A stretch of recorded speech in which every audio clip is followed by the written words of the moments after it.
Bonsoir et bienvenue dans votre émission Passion Verte sur Ressa TV, la télé verte, la télé de l'agriculture. Nous sommes aujourd'hui à Sigiri, vous le savez, c'est une zone minière, mais pas que. Il y a aussi l'agriculture qui s'exprime ici, qui, pour nous accueillir, qui est le directeur préfectoral de l'agriculture. Monsieur le directeur, bonsoir. Bonsoir, Monsieur Diallo. Merci d'avoir accepté cette invitation, s'il faut le dire à l'improviste. Hein. Merci beaucoup, vraiment. Vous êtes directeur préfectoral de l'agriculture de Sigiri depuis le mois de mars 2025. Tout à fait. Et bien avant, vous étiez aussi à l'Abbé, où vous avez fait 2 ans en tant que directeur préfectoral aussi de l'agriculture. Mais vous êtes un ingénieur agronome, donc vous respirez l'agriculture. Tout à fait.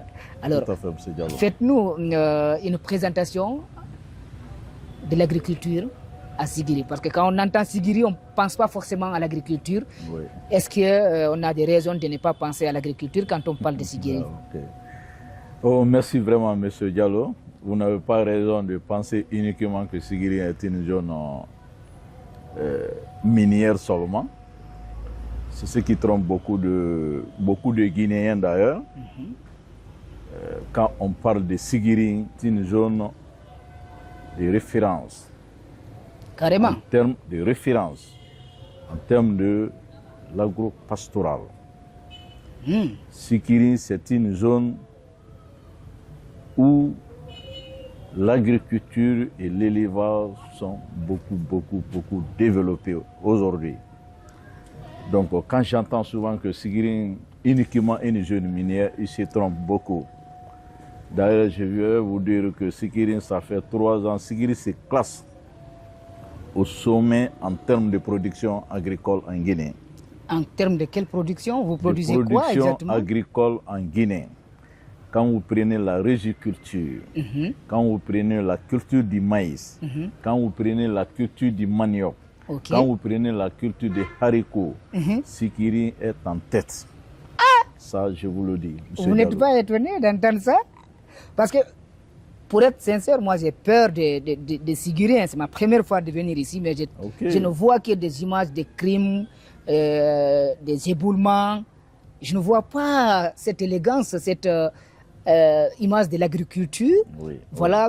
Puisque nous sommes venus pour une première fois, nous avons tenu de venir vous rencontrer pour savoir est-ce qu'il y a autre chose à parler ici à Sigiri, en part ces images quand même qui n'honorent pas forcément la ville. Je pense bien que M. Diallo, vous avez traversé des cancans jusqu'à Sigiri, vous avez fait peut-être une observation. Malheureusement, c'était la nuit. Oh, d'accord. Votre retour, vous le verrez. Inch'Allah. Des cancans, de Sigiri, cancans, vous allez voir. Et vous savez que Sigiri se trouve sur le long du fleuve Niger. Oui, justement. Donc, à partir de Nourasoba, c'est la première sous-préfecture en quittant vers Kouroussa. Vous savez, de Nourasoba jusqu'à la frontière du Mali, ça c'est uniquement que des zones agricoles. La terre est fertile, elle est arable. Les zones uniquement pour la culture du riz. Ok. Et je tiens à vous dire aussi qu'il y a des zones aussi qui sont des zones où on ne fait que le maïs. Quand je prends la sous-préfecture de Doko. Ça c'est scientifiquement approuvé ou bien c'est par habitude? Non, ça c'est ce qui se fait d'ailleurs. C'est des données, c'est pas... Vous savez quand même quand on parle de Doko, par exemple, on dit que Doko nous envoie des... Voilà, effectivement, quand on parle de Doko, les gens pensent que Doko aussi, c'est uniquement une zone minière. Mais c'est une zone où on produit beaucoup de maïs aussi. À Doko? À Doko et à Kourémalé. La sous-préfecture... Pas que les éboulements alors? Non, à Doko, ça on ne parle pas de... Même hier, je tiens à vous dire que j'ai visité des champs hier. À Doko? Des domaines agricoles Doko où j'ai trouvé des 50 hectares de maïs de pareil endroit. 50 hectares de maïs? 50 hectares de maïs appartenant seulement à un seul producteur. Hein. Ok. Hier, j'ai eu la chance de visiter 200 par exemple. L'un appartenant à un certain Mamoudou Makasuba, où il a mis en... donc. Voilà, c'est votre homonyme d'ailleurs, où il a mis en valeur 45 hectares, 25 hectares en riz et 20 hectares en maïs. 45 hectares. 45 hectares au total. Lui c'est vraiment un Sénésamo. Lui, c'est un agriculteur Non, à mais suivre. il y en a d'autres qui font plus Lui, que il mérite de passer dans cette Il y en a émission. d'autres qui font plus que lui. Ici. À Sigiri, à Kourimale et à Doko. Est-ce que vous-même, vous avez un champ, vous-même qui êtes le capitaine ici? Moi qui vous parle en tant que directeur préfectoral, cette année, j'ai mis en valeur 20 hectares de maïs. 20 hectares de maïs. De maïs. Parce que nous sommes des référents. Le temps ne nous permet pas pour aller voir le champ là, mais on reviendra. J'insistais beaucoup à ce que vous nous informez avant votre arrivée. Oui, c'est à l'improviste, nous-mêmes, on n'a pas été informés. L'interview là, d'ailleurs, normalement, on devait faire ça sur le terrain. Ah, justement, c'est pourquoi, regardez derrière, regardez derrière vous là, ça s'exprime. Pour que vous-même, vous voyez les vraies réalités de Sigiri. Ça, j'allais vous envoyer dans les domaines où vous n'allez même pas... Ça, vous allez regarder jusqu'à fatiguer. À perte de vue. À perte de vue. C'est pour ça que nous aimons souvent être avec les journalistes sur le terrain pour qu'ils voient. Parce que tout ce qu'on dit de Sigiri, ce n'est pas de la réalité. Oui. Honnêtement, moi, j'avais peur de vue. Et je tiens à vous dire que, d'abord, quand je prends, c'est des informations que je vous donne. Cette année, nous sommes à Sigiri, nous sommes les données que nous avons en main pour le moment. Nous avons déjà 39 000 hectares qui est déjà emblavé, qui est déjà labouré à Sigiri. Ça, c'est au compte de la campagne agricole au compte de 2025. De la campagne agricole 2025, M. Diallo. Combien d'hectares? 39 000 hectares 39 000 que nous avons hectares. pu, Qui peut se comparer? Voilà, à travers nos conseillers, à travers nos agents qui sont sur le terrain, les données qui nous remontent, parce qu'ils ne peuvent pas remonter toutes les données. Ouais. Il y a l'informel qui est là. Voilà. Mais les données fiables qu'on a dans nos mains d'abord, c'est ça, M. Diallo. 39 hectares, 39 000. 39 000 hectares qui est déjà emblavé à Sigiri. 39 000 hectares. Hectares. M. Diakité. Hectares. 39 000 hectares, M. Diallo. Vous insistez, hein? Voilà. Et je vais vous dire que vous voyez les machines, les tracteurs derrière vous. Les tracteurs derrière nous. Je voudrais remercier M. le Président de la République, le général Mamadi Doumbouya, le chef de l'État. Et remercier sincèrement Madame la ministre de l'Agriculture. Madame Mariama Silla, voilà, qui est passée d'ailleurs dans cette émission. Voilà. Donc, et les hauts cadres du département, la direction nationale, la direction nationale du génie rural, toutes les directions nationales et toutes les directions générales du ministère de l'Agriculture, ils sont en train de mettre en place vraiment des structures pérennes. Ils sont en train de mettre en place des exemples. Des lignes directrices pour booster l'agriculture, c'est cela? Pour nous, les cadres déconcentrés, que nous respectons à la lettre et qui nous permet franchement vraiment d'aller de loin. D'abord, quand je prends le Sigikoda, avant c'était Sigikoda, mais maintenant on appelle Sugikoda. C'est Sugikoda qui gère actuellement les tracteurs, les Laverda, mais sous le contrôle des directions préfectorales. C'est tout ce que Sigiri a, ou bien ça c'est un échantillon? Bon, ça c'est tout ce que nous avons. Parce qu'on serait tenté de penser qu'ils sont des tracteurs en panne. C'est des machines, c'est des moissonneuses batteuses. Ah, ok. Donc les tracteurs sont garés derrière. Donc, et cette année, la Sugikoda seulement de Sigiri, qui est gérée par les machines de labo qui sont gérées par la direction préfectorale. La direction préfectorale, on a eu à emblaver 2400 quelques hectares. 2400 et quelques hectares. Pour le riz ou pour le labour de façon générale. Ok. Parce que c'est des demandes. J'allais d'ailleurs vous demander comment la campagne agricole s'organise ici en ce moment. Bon, parce qu'il y a des données quantitatives par rapport à cette campagne. Vous savez, dès que la campagne est lancée sur le plan national, les services techniques sont là. À commencer par le directeur préfectoral jusqu'aux autres cadres. Hein? Donc, il y a les différentes sections. Il y a la section production végétale, il y a la section où on appelle le conseil agricole, actuellement appelé Amproca. Donc, ce sont ces conseils-là qui sont sur le terrain, qui travaillent en parfaite harmonie avec la direction. Parce que toutes les données qu'on a, c'est les conseillers agricoles qui sont dans toutes les sous-préfectures. Il y a aussi les agents de la production végétale. Il y a aussi la statistique agricole aussi qui est là, qui sont en train de mener les enquêtes sur le terrain, qui travaillent.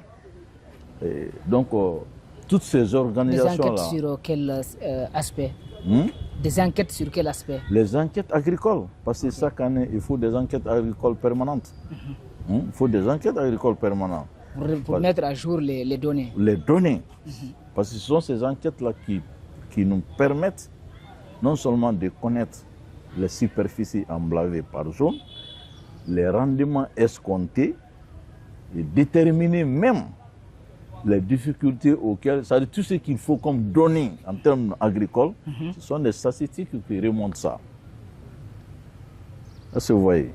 Donc l'organisation de la campagne, elle est parfaite et ça se passe très bien avec les différentes sections. Monsieur Mamadi Troua Diakité, il est le directeur préfectoral de l'agriculture et de l'élevage ici à Sigiri. Nous sommes devant son bureau, on est en train de parler dans cette émission Passion Verte, dans la refondation verte, il faut le dire aussi. La refondation verte. C'est l'émission Passion Verte qui reçoit la refondation verte. Alors, qui parle des avancées, va parler aussi des défis. Quels sont les défis auxquels l'agriculture est confrontée ici à Sigiri? Oui. Vous voulez parler des difficultés? Oui, forcément. Bon, les difficultés majeures au niveau de l'agriculture à Sigiri, la première des choses, vous savez, nous sommes l'agriculture guinéenne de façon générale. Nous sommes esclaves de la pluie. Tant qu'il ne pleut pas, il n'y a pas une bonne agriculture. C'est ce qu'il faut dire. Donc nous... C'est une agriculture saisonnière. Une agriculture saisonnière. Il faut qu'il y ait franchement des aménagements pour nous permettre de travailler toute saison. D'abord, la première... C'est possible? C'est possible. C'est possible. Ok. Et qu'est-ce qu'il faut? Parce que nous regorgeons d'abord un fleuve qui traverse toute la Guinée presque. D'ailleurs, la Guinée s'appelle le château d'eau de l'Afrique de l'Ouest. Et nous avons des rivières et des marigots qui peuvent vraiment nous faciliter à faire des aménagements qui nous permettra aussi vraiment de travailler en toute saison. Hein?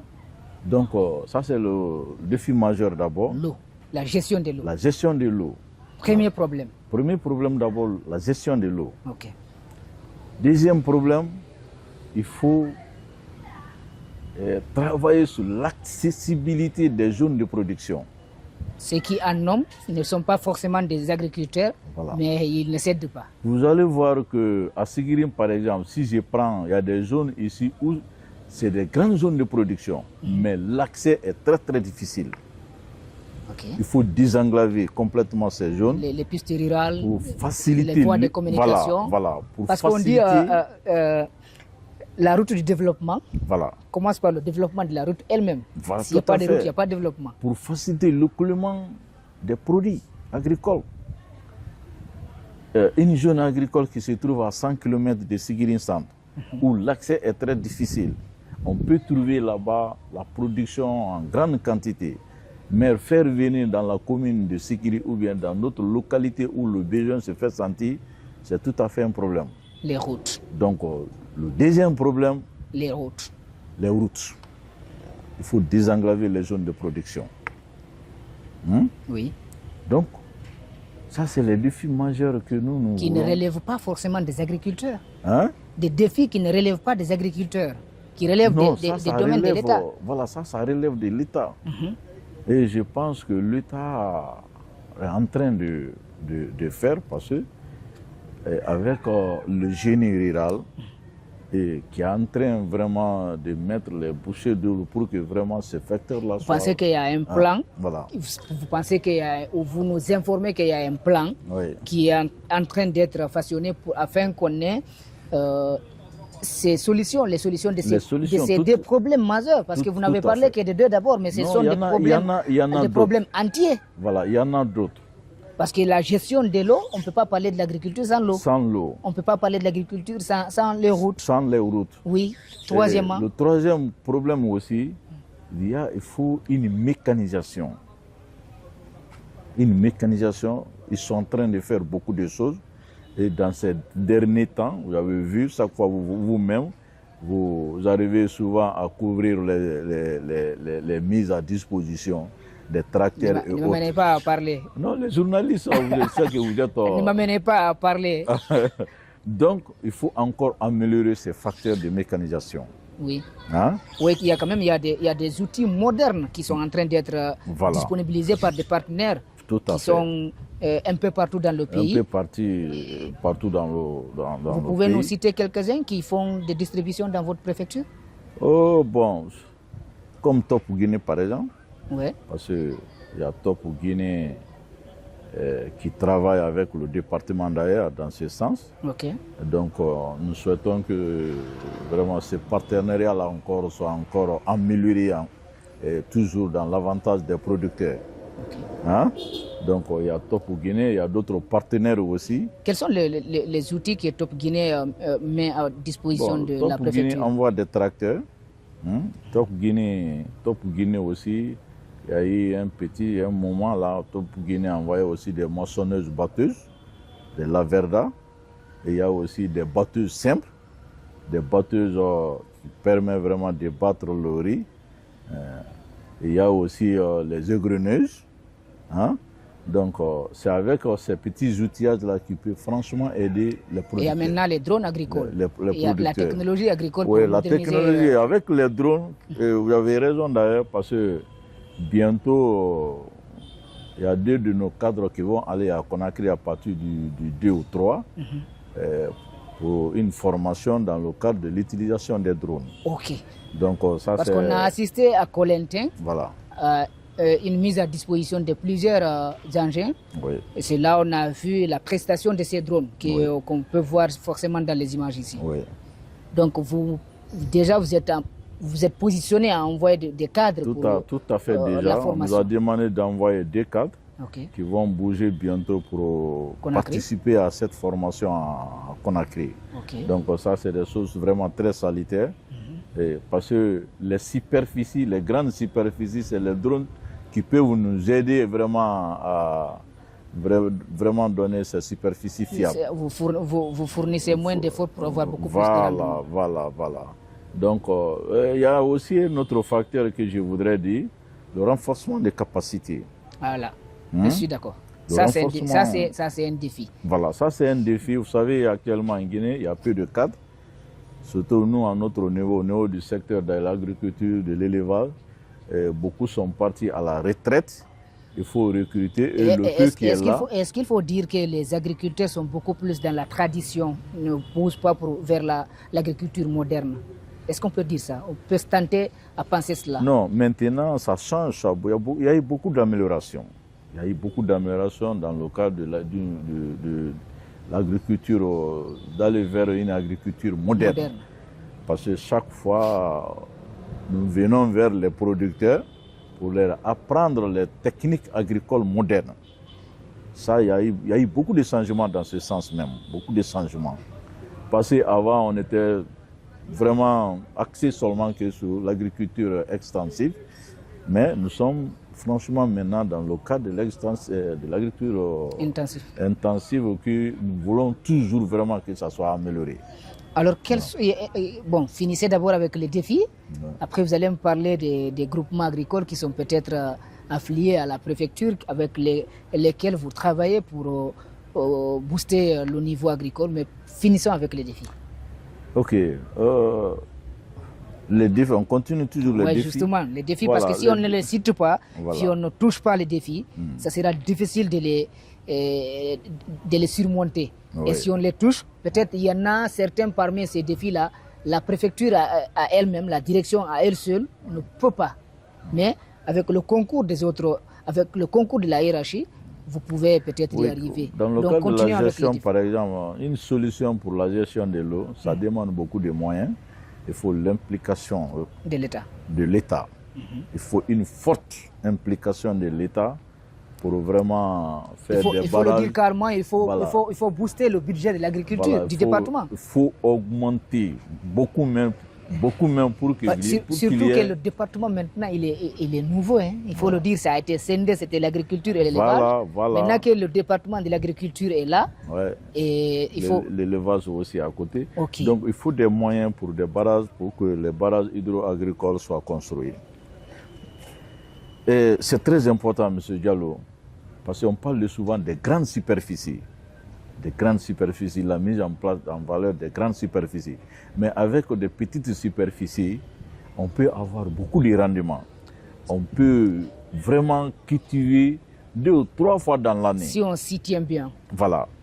Donc, mais tant qu'il n'y a pas d'aménagement, il y a peu de superficie aménagée, il faut vraiment mettre en valeur des grandes superficies. Nous allons continuer à importer ce qu'on va manger. Voilà. Donc, c'est un peu ça. Et je tiens à vous dire que si je prends Sekiri, même jusqu'à date, il y a beaucoup de producteurs qui ont des stocks, des stocks invendus encore. J'allais oublier d'ailleurs... Il y a un problème de stockage donc. Voilà, il y a un problème, un gros problème que je voudrais d'ailleurs vous dire. De commercialisation. Voilà. Après la production, après les récoltes, il faut prévoir la commercialisation. Et la gestion ou la conservation. La conservation des produits agricoles. Ouais. Hein? Ça, on nous l'a dit d'ailleurs à Kindia aussi, à le pourrissement de ces produits. Donc, il faut, quand vous prenez le maraîchage par exemple, vous savez, ça c'est des fruits périssables, où vraiment le stockage est très difficile. Quand on prend par exemple les tomates. Voilà, comme tomates, aubergines. Si ce n'est pas de qualité, c'est pour une semaine. Oignons. Donc, il faut vraiment construire. Il faut construire vraiment des magasins de stockage. Est-ce que vous voyez? Des magasins de conservation. Pour faciliter la conservation de ces produits. Ça aussi, c'est des ressorts de l'État. En plus de ça, il faut mettre en valeur, il faut mettre en place une chaîne de valeur. La chaîne de valeur qui va faciliter la production, la commercialisation et la transformation des produits. Ouais. Donc il faut que la chaîne de valeur soit vraiment améliorée. Nous avons vu par exemple à Kindia, par rapport par exemple au manioc, ils ont commencé à transformer. Il y a des unités de transformation à Kindia. À Kindia, tout à fait. On l'a vu dans un district là-bas, là où se trouve M. Kamara Café. Lui, il a une unité carrément. Il met en valeur 25 hectares et il en a 250. Voilà. Mais il y a déjà une unité à l'intérieur pour la transformation. Alors, les défis, ça reste encore parce que c'est... Il y a beaucoup de défis que l'État est en train de... Que l'État doit. L'État est en train de se battre. Que l'État doit. À travers vraiment nos dirigeants, le département, chacun... Est-ce que l'État est en train vraiment... Voilà, est en train de vraiment se battre pour que vraiment petit à petit les choses là soient vraiment améliorées. Parce que ma question est là, l'État est en train de le faire ou bien l'État doit le faire? Non, l'État doit le faire. Voilà. Hein? C'est différent. L'État doit le faire. C'est différent. Hein? Est-ce que vous voyez? Non, l'État doit le faire, voilà. Mais comme c'est différent de ce qu'on a connu avant, les choses changent progressivement. Okay. Vous voyez, ça change progressivement. Ça change quels sont les indices qui nous disent que ça change? Vous étiez là avant aussi, hein? Oui, c'est là avant. Vous avez fait votre carrière, c'est dans ce département. Si je prends l'agriculture, il y a beaucoup de choses qui ont changé. Qu'est-ce qui a changé, monsieur? Beaucoup de choses. Quand je prends à partir de 2021 jusqu'à cette date, il y a beaucoup ont changé, hein? Beaucoup ont changé. Si je prends par exemple, nous les cadres de l'intérieur, les services déconcentrés, quand un directeur s'est déplacé pour aller rencontrer un producteur, il n'y avait pas de moyen de déplacement. Mais grâce à l'arrivée du CNRDD et les ministres qui ont vraiment qui se sont suicidés vraiment. Grâce à l'arrivée du CNRDD. Hein? Ok. Donc, on me fait signe déjà que le temps le temps qui nous est imparti est fini, mais je voudrais savoir le nombre de groupements agricoles. Le nombre de ici groupements à Sigiri. Le nombre de groupements à Sigiri est énorme. Il y a des groupements ici où il y a 1000 membres. Il y a des groupements ici où il y a 500 membres. Il y a des groupements ici où il y a 400 membres. Oui, mais ça, c'est dans les groupements. Moi, je veux savoir le nombre de groupements d'abord. Le nombre de groupements que vous connaissez dans groupements agricoles, les dernières statistiques qu'on a pour le moment, le nombre de groupements à Sigiri, c'est autour de 410. 410 groupements agricoles dans la préfecture de Sigiri. Ce sont des chiffres donnés par le directeur préfectoral de l'agriculture. Suivant les différentes spéculations. Il y a le groupement uniquement pour la riziculture, il y a le groupement des maïs, il y a le groupement maraîcher, qui sont d'ailleurs beaucoup plus nombreux, parce que ce sont nos femmes, nos mamans qui sont là-bas et qui travaillent beaucoup. Et dans ce secteur-là, d'ailleurs, il faut beaucoup vraiment faut fournir beaucoup d'efforts pour que vraiment ce secteur-là... Bien avant qu'on ne scinde le département, on vous accusait d'être juge et parti à la fois, parce qu'il y a souvent un problème entre les agriculteurs et les éleveurs. Vous êtes au milieu, vous encadrez les agriculteurs, vous encadrez les éleveurs. Tout à fait. Est-ce qu'à Sigiri, c'est le même problème? Par exemple, en forêt, on sait qu'il y a beaucoup de soucis avec, entre ces deux secteurs qui vivent aussi ensemble. Tout à fait. Vous savez, l'agriculture et l'élevage, c'est deux secteurs qui vont ensemble. Mais... Ils sont indissociables. Mais... Parce que tu ne verras pas un grand agriculteur où il n'a pas un noyau d'élevage quelque part. Non, tu ne verras pas. Tous les grands producteurs, surtout chez nous à Sigiri ici, tous les grands producteurs sont des éleveurs. Tous les grands éleveurs sont des producteurs agricoles. Il suffit juste donc de s'organiser. Voilà.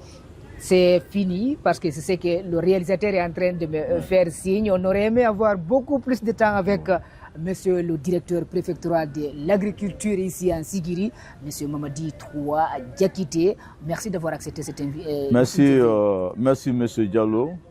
Je ne saurais terminer sans remercier encore l'IRACHI, le président de la République, madame la ministre. Le directeur national, commencé par ça. Voilà, national, sans vraiment, pour terminer, je les remercie infiniment pour tout ce qu'ils sont en train de faire pour que l'agriculture guinéenne encore aille de l'avant. C'était votre carte blanche.